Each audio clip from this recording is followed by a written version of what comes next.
Prepárense para un viaje que nadie osaría emprender. Su destino: el Sol.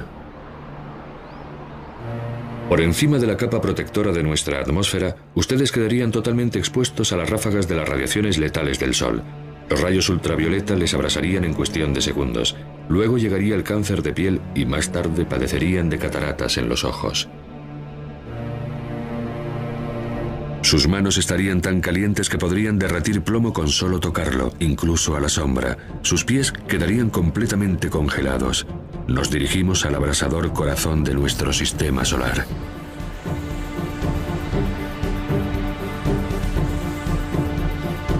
En este lugar, fuerzas invisibles hacen aparecer como por arte de magia aros de fuego tan grandes que podrían engullir la Tierra.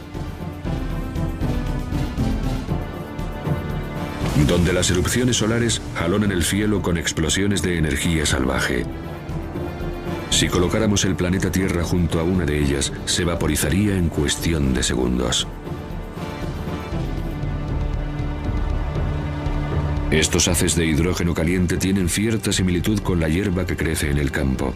Esta pradera roja resulta invisible para los hombres desde la Tierra porque el brillante resplandor que subyace bajo esta capa nos deslumbra. En este lugar, surtidores de calor suben y bajan sin cesar. Cada uno de ellos tiene el tamaño de Texas y una profundidad de 1.600 kilómetros aproximadamente. Si nos adentramos a profundidades aún mayores, encontraremos el corazón nuclear que está a una temperatura de 11 millones de grados centígrados. Pero el planeta Tierra se encuentra a la distancia justa de este infierno. Mientras que unos planetas se congelan o se fríen, nosotros, a 150 millones de kilómetros de distancia, estamos en la zona segura. Más cerca del Sol, y nuestros océanos entrarían en ebullición.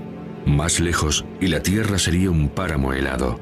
Si esta inmensa fábrica de energía dejara de funcionar, en pocos meses el hielo nos cubriría. Le debemos nuestras vidas al Sol salvaje.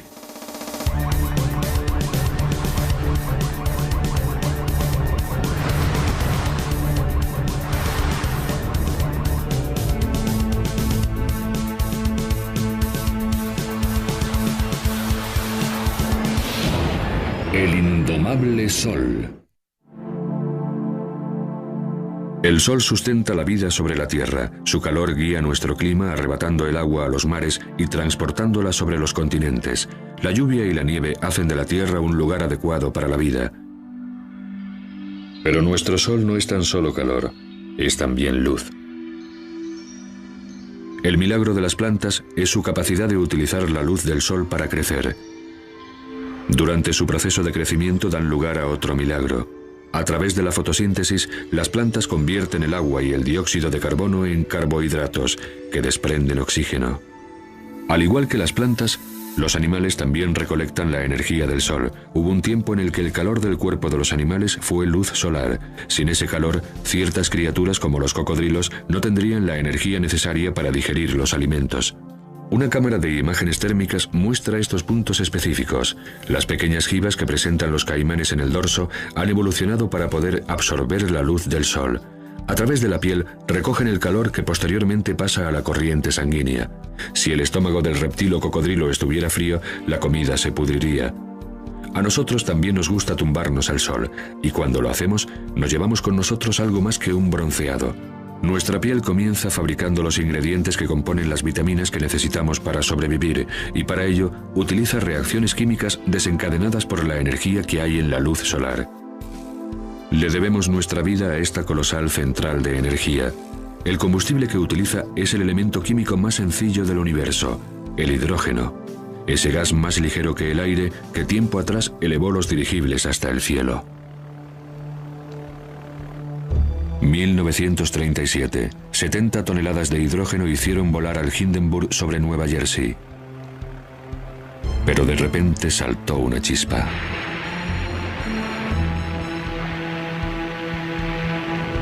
El gas se prendió como consecuencia de la reacción química. Pero el mismo hidrógeno, fusionado en una reacción nuclear como las que tienen lugar en el Sol, hubiera arrasado Nueva York.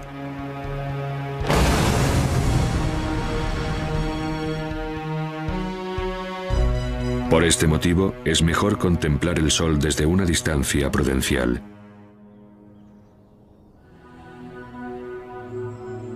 Big Bear Mountain Lake es un lugar donde el aire tranquilo y frío permanece inmutable a causa de la cálida neblina. El telescopio del observatorio Big Bear puede filtrar el resplandor del Sol. Muda su tono hacia un específico color de luz y de repente aparece ante nosotros un nuevo Sol.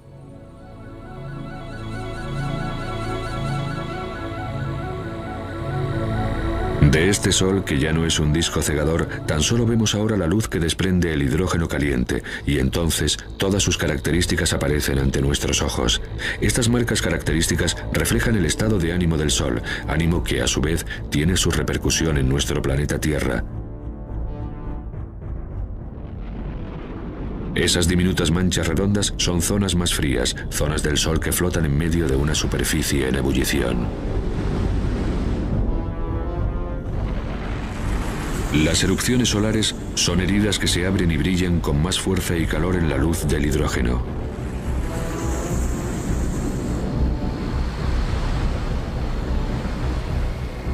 Estos puntos son algunos de los lugares más luminosos.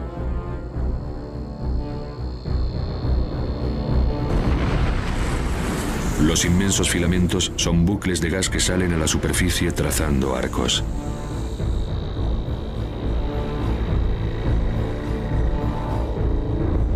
Vistos de frente son líneas oscuras que serpentean sobre la superficie del Sol. Esos mismos rasgos, vistos de lado, se denominan protuberancias. Se curvan hacia lo alto y alcanzan dimensiones capaces de envolver la Tierra.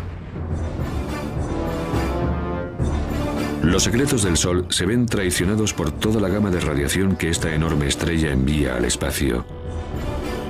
En la luz del Sol hay muchos más aspectos de los que reconoce el ojo humano.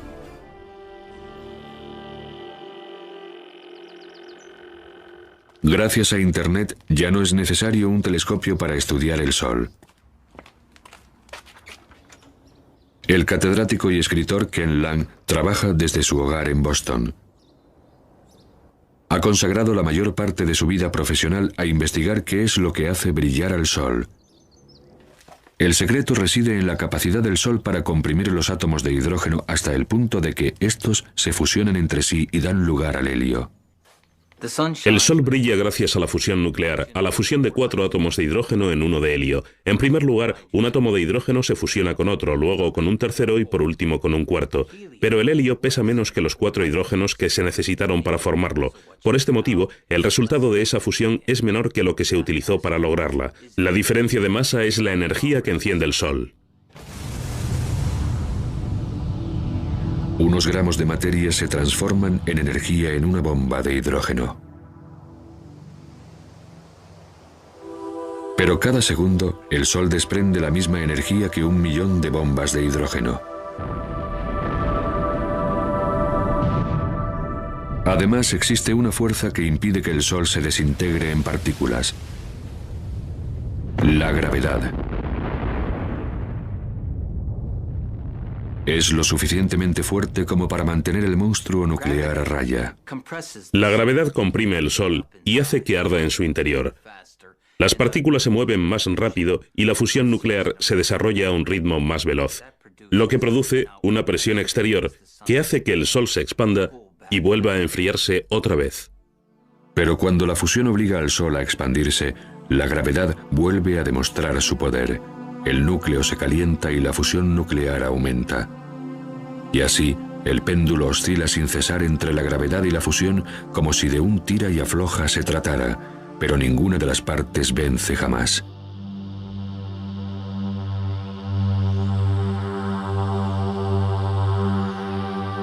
Todo comenzó hace miles de millones de años, cuando la gravedad atrajo una nube de materia cósmica. En pleno núcleo, adquiriendo creciente densidad y temperatura, el gas y el polvo se fusionaron.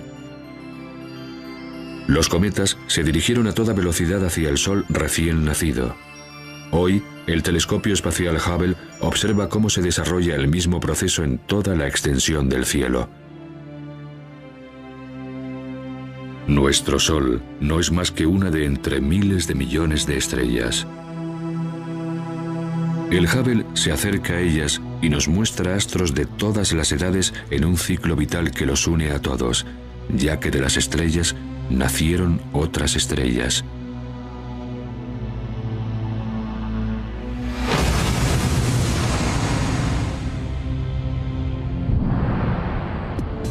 Cuando una estrella de gran tamaño explota, deja todo el espacio sembrado de sus ascuas. Su mortaja se une a los restos de otras innumerables explosiones. Estas cenizas se convertirán en semillas que darán origen a nuevas estrellas. La nebulosa El Águila es una encrucijada de creación, nubes colosales de estrellas que murieron hace tiempo. En su interior, estrellas, planetas e incluso vida, todos flotan en la antesala de un nacimiento. Pero en el gas y en el polvo que constituyen la nebulosa Orión, la gravedad ya ha atraído los restos y ha prendido los fuegos celestiales. Nuevas estrellas con miles de millones de años por delante para brillar. De la historia universal de las estrellas, volvemos a nuestro Sol. Lo que vemos en el Sol depende de la forma en que lo miremos.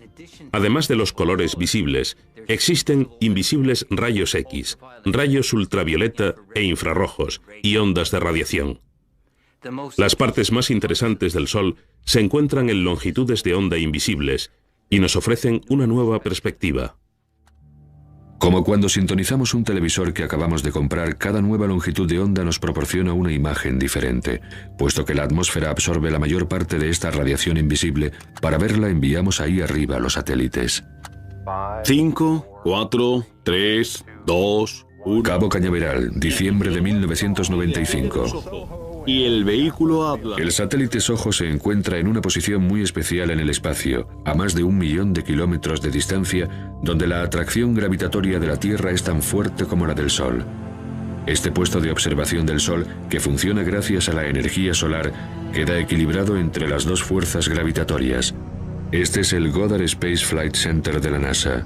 Aquí los científicos estudian las imágenes que el SOHO envió a la Tierra durante varios años. Pero en 1998, el equipo de control de la misión perdió estas imágenes cuando el SOHO se alejó del Sol y le faltó energía. Solo les quedó esperar y confiar en que la nave volviera a su posición ante el Sol. Aunque con mucha lentitud, lo hizo. Estas son fotos de la galería del SOHO.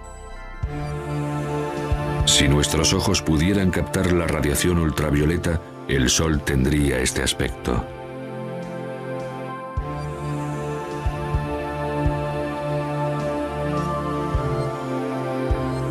La visión de rayos X nos muestra puntos brillantes y calientes. Si observamos la luz que desprende el helio, vemos una aureola de turbulencias. Aquí los gases se mueven empujados por una fuerza invisible. El magnetismo es lo que da forma al Sol.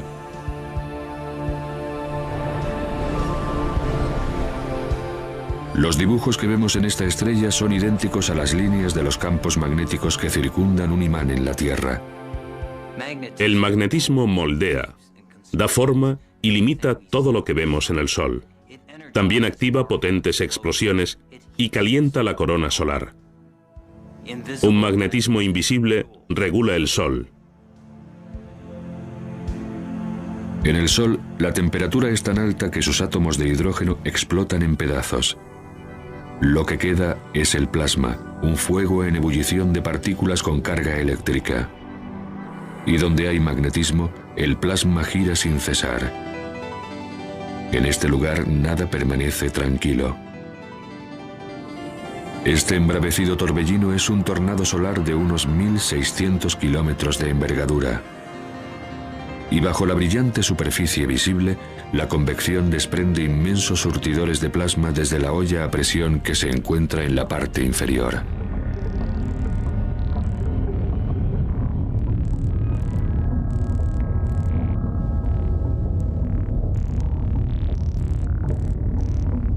En un lugar aún más profundo, el plasma caliente, esclavo del campo magnético, serpentea y forma ríos de fuego. El Sol está en constante movimiento. Los mapas demuestran que el plasma se mueve a velocidades diferentes en los distintos estratos. El rojo muestra la mayor velocidad y el azul el movimiento más lento. Las partículas eléctricas se arremolinan en la zona interna del Sol, más rápido en la zona del ecuador y a un ritmo más lento en la de los polos. Esta diferencia de movimientos da lugar al magnetismo solar. Este fenómeno se puede estudiar en el telescopio MACMAT.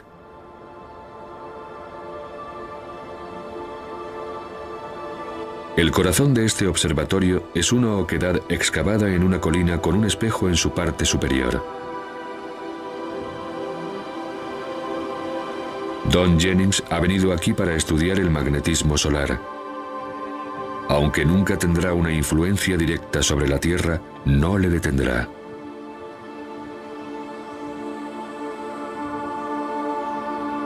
Se supone que la cámara en la que se construyó este telescopio está a una temperatura constante. Por ello, al tenerlo en la montaña es como si estuviera en el interior de una cueva.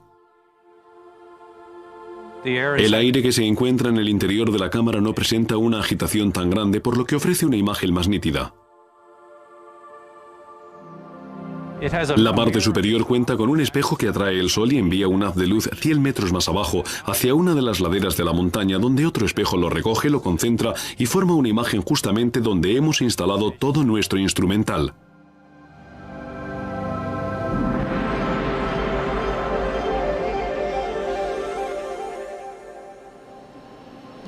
Observen esa enorme mancha solar y lo que me resulta más sorprendente es que esa mancha de ahí detrás son dos manchas al mismo tiempo.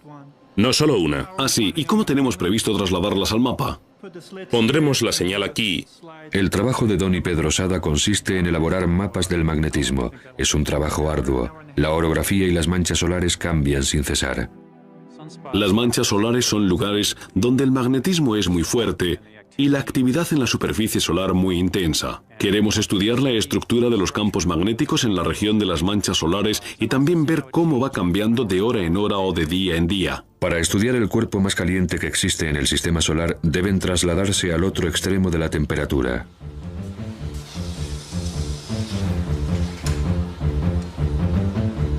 Tenemos que llenar nuestros instrumentos con helio y nitrógeno líquidos porque en su interior hay un sensor que precisa guardar justamente unos grados por encima del cero absoluto para funcionar correctamente. Lo que ven es una parte del helio que desprende y que da lugar a la formación de vapor de agua en el aire. Pero no todo es humo y espejos. Aquí se desarrolla una ciencia muy seria. Don y Pedro no pueden medir el magnetismo del Sol de forma directa, pero sí pueden observar sus efectos. El sensor helado registrará la radiación de infrarrojos que se desprenda del Sol y medirá la variación de color que se produzca a cada minuto. Y ahora estás listo para empezar. Don, ¿te importa colocar los filtros mientras yo sitúo el agujero en su sitio? Claro. Los fuertes campos magnéticos alteran el color de parte de la luz que desprende el Sol. Don y Pedro saben de qué color debería ser, y observando lo que cambia pueden reflejar en un mapa la fuerza del magnetismo que rodea a una mancha solar. Bien, Don, voy a enfocar la cámara para que podamos ver mejor la mancha. De acuerdo, adelante. Han creado una imagen de cómo se comporta el magnetismo en torno a las manchas solares. El campo magnético que desprende una mancha solar es casi como una fuente que emana desde el núcleo, muy concentrado y que luego se dispersa. Las manchas solares suelen aparecer de dos en dos o el mayor número y el campo magnético saldrá desde una mancha que podría ser el polo norte como en un imán y se dirigirá a la otra que sería el polo sur. En el interior del colosal imán que es el Sol residen estos otros imanes. El plasma solar traza las líneas de los campos magnéticos entre los polos norte y sur.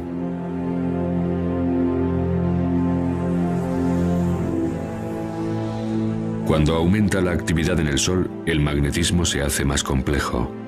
Entonces, la superficie se transforma en una alfombra de desorden magnético que provoca incluso el estallido de más manchas solares. Las manchas solares parecen más oscuras porque en ellas la temperatura es inferior a la del resto del Sol. Las manchas se forman ahí donde el magnetismo es más fuerte. El campo de fuerza invisible desvía su creciente temperatura y las enfría.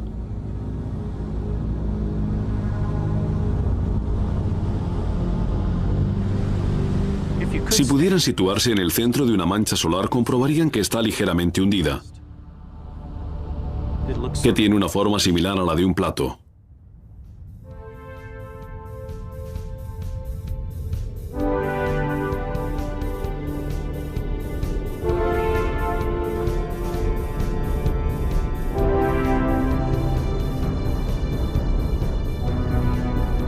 Las líneas de los campos magnéticos del Sol se proyectan hacia nuestro espacio.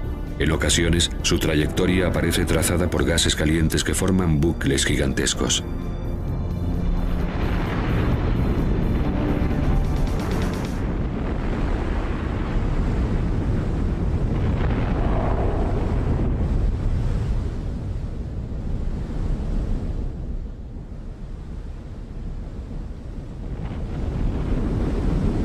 Estos son protuberancias. Las líneas de fuerza actúan como hilos invisibles que tiran del plasma hacia arriba. Pueden permanecer suspendidas sobre la superficie del Sol durante varias semanas. Si pudieran colocarse cerca de una protuberancia, verían millones de ellas, quizás un bucle de este material flotando a lo largo del campo magnético. No verían el campo magnético y sí el material brillante. Los bucles de gas adquieren dimensiones tales que podrían llegar desde la Tierra hasta la Luna. Cuando las líneas de los campos magnéticos forman una protuberancia, están siguiendo un trazado idéntico al que se ve alrededor de un imán, siguen el mismo modelo. A menudo comienzan como pequeños bucles y luego van creciendo, y puede suceder que durante un cierto tiempo cesen su actividad, entonces el material queda flotando en el espacio.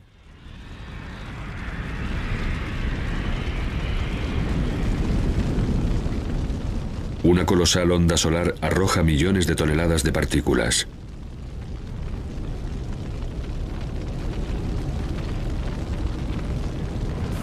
Puede parecer que está ralentizándose, pero este plasma se mueve a una velocidad tan grande que podría atravesar los Estados Unidos en menos de un minuto. Índices solares terrestres para el 28 de octubre. Sigo. Flujo solar 108 en el índice Boulder A10. Repito, flujo solar 108. Boulder, Colorado. Estamos en el National Space Weather Center, Centro Nacional de Meteorología Espacial. En el Space Weather Operations Center, NOAA, seguimos la evolución del Sol las 24 horas del día, los 7 días de la semana. El índice Boulder K0100 horas UT el día 29 de octubre era 3, repito 3. En estos momentos, Courtney Williamson es el meteorólogo del centro. Otros trazan los perfiles y elaboran los mapas de la actividad del Sol. Una de las cosas que nos preocupan es la actividad de la erupción solar cromosférica. La actividad solar será baja. Estas zonas brillantes son áreas de campos magnéticos muy fuertes y en ocasiones estos campos se contorsionan mucho. Cuando esto sucede es porque necesitan liberar su energía y lo hacen en forma de erupción solar cromosférica. 8 minutos después de una de estas erupciones solares cromosféricas, la Tierra recibe ráfagas de rayos X y ultravioletas que causan problemas en las comunicaciones. 1984. Se perdieron todas las comunicaciones entre el Air Force One y el control de tierra. En ese momento, el presidente y la señora Reagan desembarcaban en China y el comandante en jefe del ejército de los Estados Unidos había permanecido desconectado durante varias horas. No se hubiera podido hacer nada para evitarlo.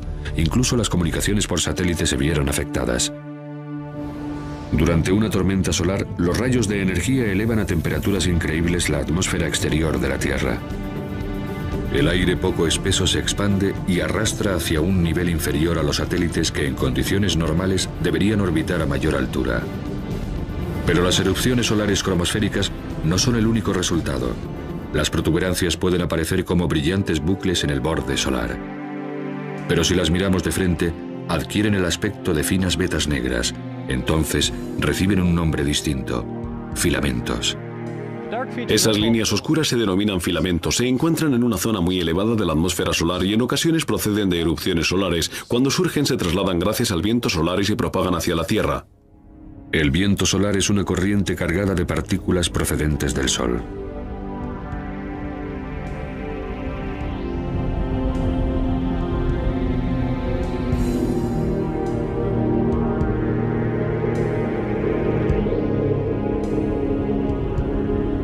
El astro rey sufre explosiones sin cesar, enviando millones de toneladas de electrones y de protones al espacio cada segundo.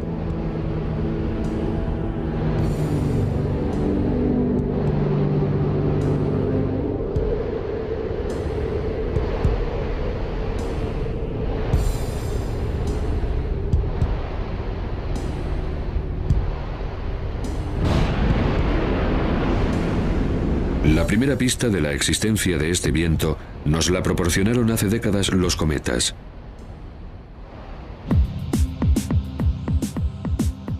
...1986, cometa Halley. Debido al calor del Sol, sus hielos y su polvo cósmico entraron en ebullición. 10 años después, al cometa Hale-Bopp se le detectaron dos colas. Una era una estela amarilla de polvo y tierra que iba dejando a su paso el cometa.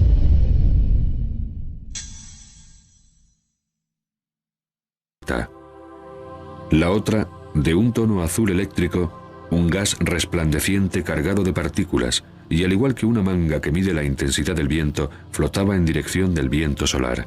Su cola siempre apunta al lugar más distanciado del Sol. Pero no necesitamos a los cometas para ver el viento solar en el espacio. Hay formas mejores. Los satélites pueblan las pantallas del National Space Weather Center. Esta es la densidad del viento solar, su velocidad y su campo magnético. Ellos muestran a Joe Kunches exactamente cómo sopla el viento solar. En estos momentos la velocidad supera el 1.000.000 de kilómetros por hora. Si se duplicara, estaríamos ante unas condiciones que sabemos tienen relación con la actividad de tormentas geomagnéticas en la Tierra. SOHO puede captar la tormenta en el horizonte. Con un disco en el centro para velar el resplandor del Sol, registra las partículas que emite el astro rey.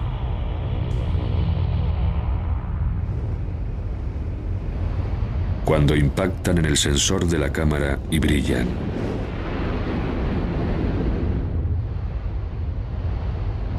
Esta sucesión de ráfagas de partículas eléctricas golpeará sin cesar el campo magnético de la Tierra. Es un embate considerable que en ciertas ocasiones tiene consecuencias devastadoras. La imagen de este ordenador muestra el campo magnético de la Tierra sacudido en 1997 por los impactos de gigantescas ráfagas de viento.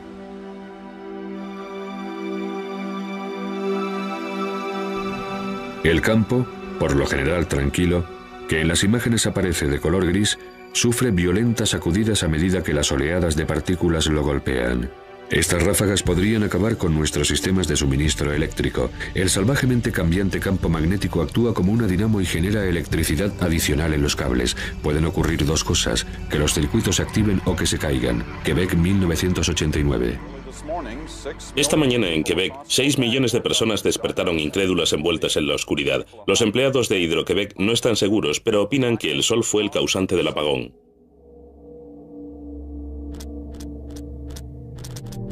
La oscuridad se apodera de Montreal. Sin embargo, en el resto de América hay luz. Las partículas que causaron esta situación en Quebec siguieron su camino hacia la Tierra y propiciaron la aparición de las auroras, la boreal y la austral.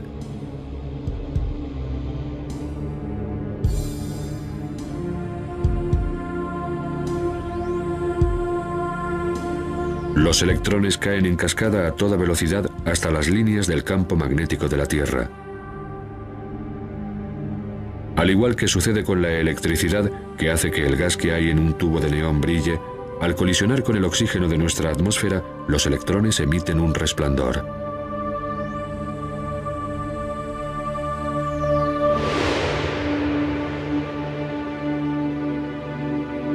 La cantidad de energía que puede desprender el Sol es extraordinaria. Si de algún modo pudiéramos reunir y almacenar toda la energía que llega a la Tierra en un solo día, tendríamos reservas suficientes como para satisfacer las necesidades de todo el mundo durante 30 años, si tan solo pudiéramos recoger toda esa energía. Pero cuando se trata de producir energía solar, Dave Reeve sabe que hay que pensar a lo grande. Barstow, California. Nos encontramos en la mayor central de energía solar del mundo. Dave tiene más de 3 millones de metros cuadrados de reflectores. Como media, aquí producimos energía suficiente como para abastecer a unos 50.000 hogares. En este inmenso campo de California, y a pesar de no haber realizado siembra alguna, Dave siempre consigue una buena cosecha. Recogemos la energía solar concentrándola con esos reflectores que tienen forma de antena parabólica en un tubo central donde tenemos un fluido que se calienta mucho y la transporta en forma de calor a intercambiadores de calor, donde se transforma en vapor. El fluido que hay dentro del tubo es aceite friéndose que arde al calor del sol. Más caliente que el plomo fundido, cada metro cuadrado del reflector reúne la energía suficiente para hacer funcionar 5 televisores.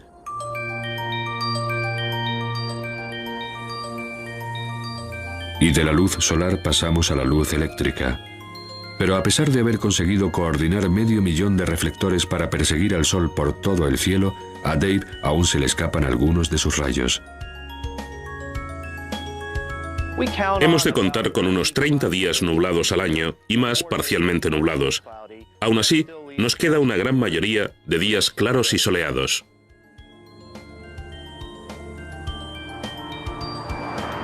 La energía solar nunca podrá producir toda nuestra electricidad, pero ¿por qué intentar recoger la energía de una estrella que se encuentra a unos 149 millones de kilómetros de distancia?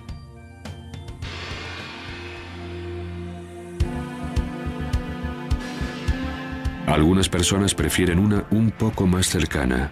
General Atomics, San Diego, bienvenidos a la fábrica de estrellas. Aquí es donde los hombres se atreven a fusionar átomos.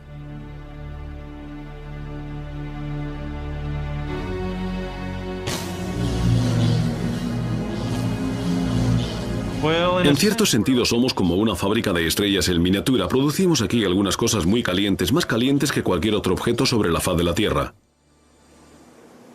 Rick Lee se dispone a entrar en la diminuta cámara en forma de donut en la que los científicos tratan de crear una estrella en la Tierra. Lleva un traje protector que le mantiene limpio. A 75 millones de grados centígrados, los elementos contaminantes podrían causar daños inimaginables. Esta fábrica de sol es el último intento de este sueño que ya dura 50 años y que pretende controlar la fusión nuclear para sacar provecho de ella. Es un monstruo de la ingeniería, y todo esto para tratar de reproducir lo que el sol hace en cada segundo de cada día. A pesar de ser un científico, para entrar en esta cámara, Rick tuvo que aprender a perfeccionar un arte. Esto es un poco estrecho. Es como una especie de parto. Me tumbo de costado y me voy empujando hasta aquí. Luego me doy la vuelta. Pongo el pie aquí y bajo por la pared. No es tan difícil. El sol comprime a los átomos por medio de la gravedad. Rick utiliza otra fuerza.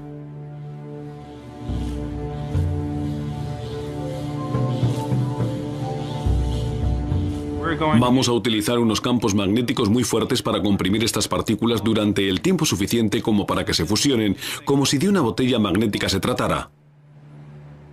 En primer lugar, introducen una pequeña cantidad de gas en el interior del anillo. Luego utilizan electricidad para extraerle los electrones y transformar así el gas en plasma cargado eléctricamente. Así puede moverse por el magnetismo. Ocupará más o menos este espacio. Luego activaremos los electroimanes del exterior que darán lugar a campos magnéticos para comprimir el calor. El plasma situado debajo hasta este tamaño y cuya parte más caliente, la más densa, podrá alcanzar aproximadamente el tamaño de mi cabeza. Pero contener el plasma con magnetismo ha sido comparado con sujetar gelatina con gomas elásticas. En estos momentos tan solo pueden mantener la fusión durante unos segundos. La creación de un sol en la Tierra es un proyecto increíblemente atractivo. El hidrógeno pesado que se utiliza en la fabricación de combustibles sería mucho más barato. Es una variedad de hidrógeno que se encuentra de forma natural en el agua de mar. Si consiguiéramos controlar la fusión, podríamos disponer de una fuente de energía económica para futuras generaciones. Eclipse en el Caribe, una coincidencia cósmica. La Luna tiene el tamaño perfecto y la distancia apropiada para ocultar el brillante disco solar. Tan solo cuando el Sol esté eclipsado por completo podremos quitarnos estas gafas especiales sin temor a sufrir daños. Entonces podremos ver la secreta capa exterior del Sol, la corona. A pesar de que ya se han oscurecido 3/4 partes del Sol, aún sigue habiendo mucha luz. La oscuridad se apodera de Curazao en pleno día.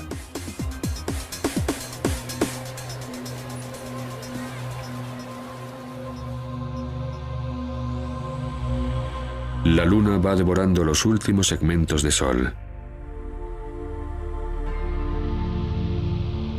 Ya casi lo hemos conseguido.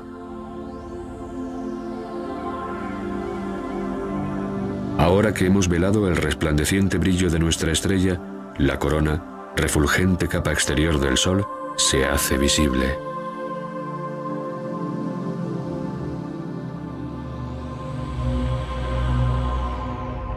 Sobre el Sol aparece una mota de luz. En torno a las 7 comienza a perfilarse otra. Son Júpiter y Venus. A pesar de que la Tierra está sumida en la oscuridad, estos dos planetas, que se encuentran a millones de kilómetros de distancia, se hallan en estos momentos en la zona soleada del Sistema Solar. Abajo, en la Tierra, a las 2 de la tarde, la oscuridad es tal que parece de noche. Estas son imágenes de otro eclipse. No todos los campos magnéticos son bucles cerrados. Algunos se abren hacia el exterior, y la corona los sigue, ofreciendo así el aspecto de unas serpentinas. Las líneas del campo se proyectan hacia el espacio, y a veces es posible observar una protuberancia. En el lado derecho, una espiral de gas asoma por el borde de la luna. Un bucle rosa que solo se puede percibir a simple vista durante un eclipse.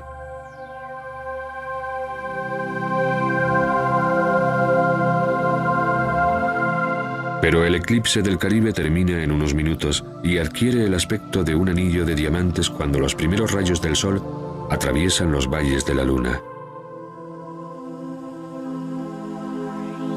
A los científicos les gustaría contemplar la corona solar todos los días, pero los eclipses no son fenómenos comunes y resulta difícil seguirlos, por lo que se conforman con lo que tienen. Hace 70 años, en este hermoso observatorio francés, tuvieron la idea de situar un diminuto disco ante el telescopio para poder tener un eclipse siempre que brillara el Sol.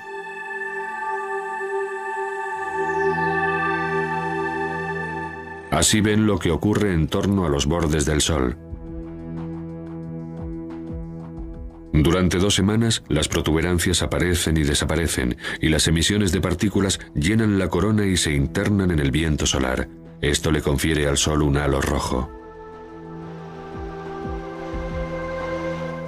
Desde el exterior de nuestra atmósfera, el satélite SOHO produce una imagen aún más nítida. Combínenla con esta otra imagen del Sol y observen cómo la actividad de la superficie expulsa partículas hacia la corona.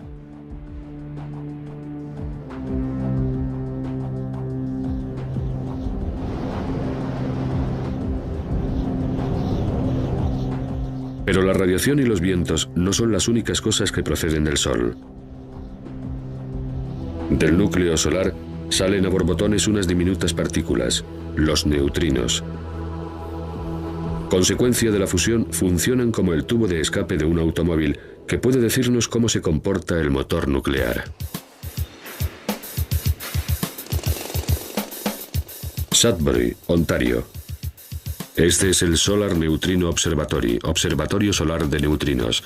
Durante 3 años excavaron una inmensa caverna situada a más de 1,5 kilómetros de profundidad que contaba con 10 pisos de altura. El corazón del detector, donde confían capturar algunos neutrinos, es un gigantesco tanque de agua.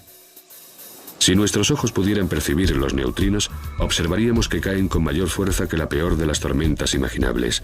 Nada se interpone en su camino.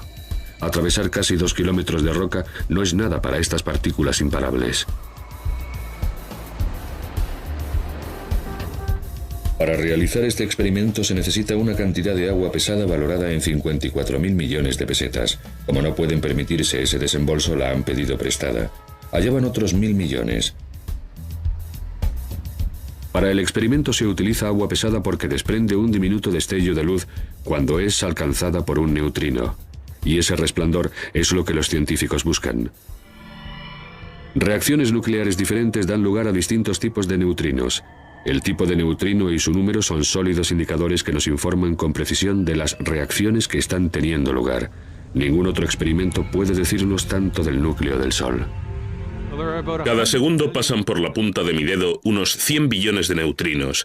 Y sin embargo, con 1000 toneladas de agua pesada, el mejor medio para registrar los neutrinos en nuestro detector, tan solo una vez cada hora, un neutrino se detiene y produce una pequeña explosión de luz que nosotros podemos observar.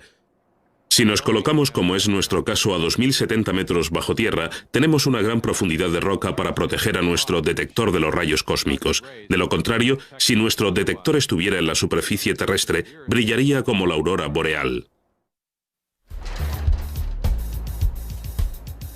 El cazador de neutrinos Duncan Hepburn se dirige a trabajar a un observatorio solar donde jamás brilla el Sol.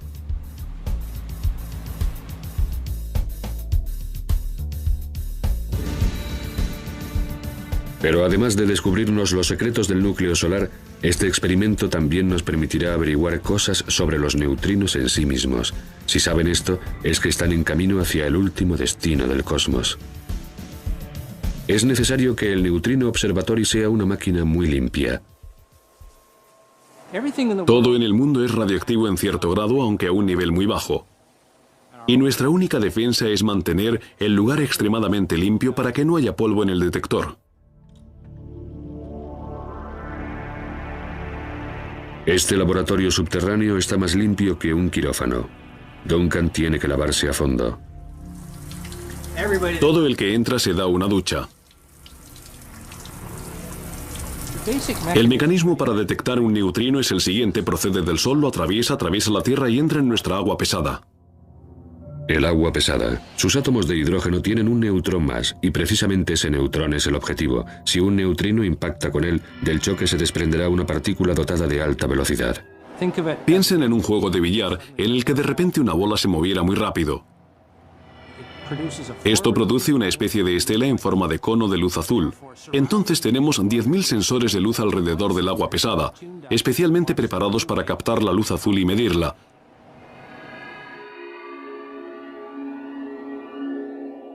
Ese cono trasero de luz indica la dirección de la que procede el neutrino. Se trata de una señal muy valiosa porque siempre podemos compararla con la posición que creemos que ocupa el Sol en el cielo en esos momentos. Además de divulgar los secretos del Sol, el experimento Sudbury podría decirnos muchas más cosas. La pregunta más fundamental de la ciencia podría hallar su respuesta aquí. Los destellos en el agua deberían revelarnos cuánto pesa un neutrino. Si consiguiéramos averiguarlo, podríamos predecir el futuro del universo. Los neutrinos son las partículas más abundantes del universo, y a pesar de tener una masa diminuta, pueden tener una gran repercusión en la expansión actual que ha tenido lugar desde el Big Bang, y quizá crear otro fenómeno similar dentro de billones de años. Pero sea cual sea el final que le espera al universo, la muerte de nuestro Sol tendrá lugar mucho antes.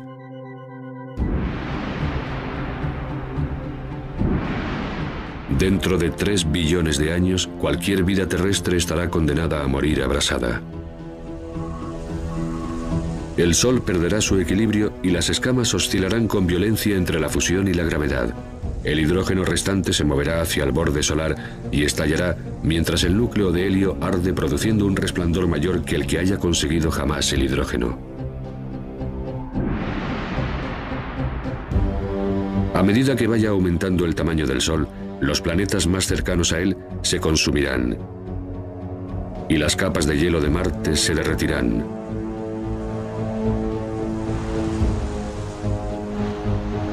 Este Sol, de mayor tamaño pero menos pesado, dejará de ejercer su atracción sobre los planetas, que se irán alejando del astro rey. Ráfagas de aire caliente azotarán los planetas exteriores. Saturno perderá todas sus capas hasta que de él solo quede el núcleo, y sus anillos de hielo se derretirán transformándose en vapor.